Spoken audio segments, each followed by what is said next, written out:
بسم الله الرحمن الرحيم. الرحمن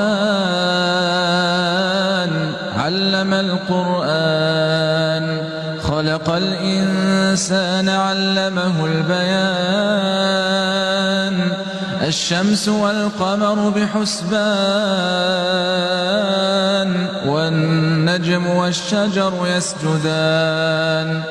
والسماء رفعها ووضع الميزان ألا تطغوا في الميزان وأقيموا الوزن بالقسط ولا تخسروا الميزان.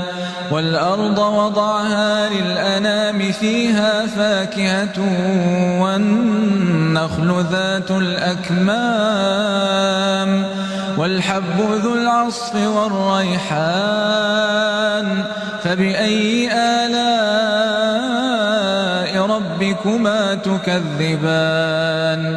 خلق الإنسان من صلصال كالفخار، وخلق الجان من مارج من نار. فبأي آلاء ربكما تكذبان؟ رب المشرقين ورب المغربين.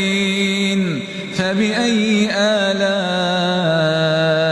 ربكما تكذبان؟